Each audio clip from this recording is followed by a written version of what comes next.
Как заслужить уважение в новом коллективе? Только отучилась иностранка в коллективе. В любом случае, в нашей жизни возникает ситуация, когда мы попадаем в новый коллектив, возможно, даже коллектив с другой культурой. Если у иностранца больше барьеров, например, там вы приехали в Штаты по программе там U4U, да, там United States for Ukraine. То есть эта программа позволяет вам тут же получить, это для беженцев, получить рабочую авторизацию, и вы можете найти работу, и вот вы попадаете в какой-то коллектив, предположим, что у вас есть язык достаточно базовый, нормальный для общения, но первое, вы попадаете в культуру, в которой другие символы, другие акценты, другие интересы, другая коммуникационная культура, и поэтому вы немножко всегда, безусловно, выглядите как инопланетянин. Потому что, например, люди, выросшие там в постсоветских культурах, они не понимают вообще смысла и значения small talks, такие, знаете, чит-чаты, маленькие разговоры. Они не понимают, о чем принято, не принято говорить, что принято, не принято обсуждать, поэтому делают какие-то ошибки. Но так как все видят, что и слышат по акценту, что это иностранец, ему, в принципе, все это прощают, потому что понимает, что это, из другой культуры человек, скажем так.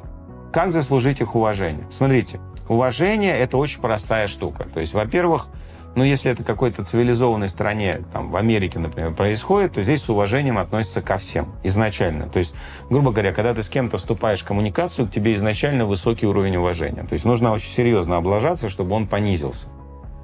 То есть изначально к каждому человеку относятся с уважением. Неважно, кто это, уборщица, там, кто-то постучал в дом, там, принес какие-то листовки, там, свидетели Иеговы тебе хотят спасти твою душу, или там парень с соседнего двора предлагает тебе почистить или там подстричь тебе газон. Это нормально абсолютно. Ты ко всем относишься с уважением. Ты понимаешь, что человек к тебе пришел добрыми намерениями, что он хочет что-то хорошее с его точки зрения для тебя сделать. Ты относишься ко всем с уважением.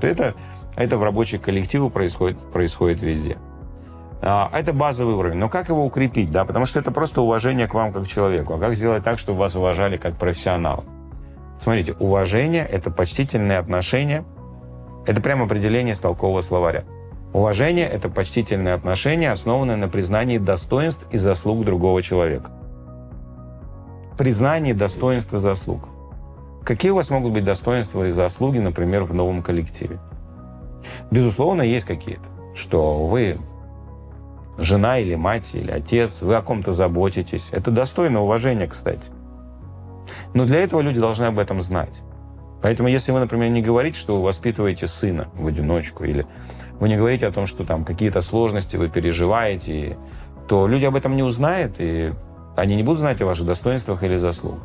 Но это такая второстепенная вещь. Но что первостепенное в рабочем коллективе? Это результаты. Поэтому самый лучший способ добиться, получить уважение – это давать хорошие результаты в своей работе. Проявлять профессионализм. Профессионализм, кстати, проявляется не только в результатах. Он проявляется в том, как человек задает вопросы. Он проявляется в том, насколько человек иногда неудобные вопросы задает, стараясь получить результат. Насколько он честен, насколько он открыт, насколько он позитивен в отношении людей, которые вокруг. От этого тоже зависит уважение. Но, конечно, ключевое здесь результат. И здесь я могу одну подсказку дать. То есть иногда люди думают так: я сделаю хороший результат, и это все заметят. И ко мне будет уважение. Смотрите, здесь есть один подвох. В хорошей, эффективно работающей компании у каждого есть что-то, чем он занимается. Каждый увлечен чем-то своим. Ему не особенно-то есть время и энергия, чтобы смотреть по сторонам, а какие результаты у других. Понимаете, это так не работает. Поэтому, чтобы получить уважение быстро, то вдобавок к вашим результатам нужен еще некоторый пиар. То есть нужно, чтобы другие знали о вашем результате. То есть нет ничего плохого хвастаться хорошими результатами. Хвастаться глупыми вещами, хвастаться какой-то второстепенной херней, конечно, это глупо. Это хвастовство. Но если вы по-хорошему хвастаетесь результатами, искренне: «О, я сегодня сделал 3 продажи». И все такие: «О, смотри-ка, новичок уже сделал 3 продажи». Респект, уважуха. Спасибо, сэр. Вы не пожалеете. Марс! Я подстрелил слона! Ха-ха! То есть не забывайте вот эту вторую компоненту. То есть первую — получите результаты. Второе — Когда вы получили какие-то результаты, сделайте так, чтобы в приемлемой форме это стало известно людям, которые с вами работают. Кстати, руководители очень часто наступают на эти грабли. Руководитель приходит в коллектив новый, и никто толком вообще не понимает, что в целом делают руководители. Большинство людей, линейных сотрудников, они воспринимают руководителей как какой-то нарост мха, понимаете, на дереве, который сосет из него соки. Большинство людей о работе руководителя не знает примерно ничего. Они думают, что руководитель — это тот, кто ничего не делает. Что-то в этом роде. Ну, по крайней мере, есть такая идея. Хотя, на самом деле, это один из самых сложных видов деятельности — это быть руководителем, потому что ты управляешь уже не техникой, не процессами, ты управляешь людьми, которые управляют техникой и процессами.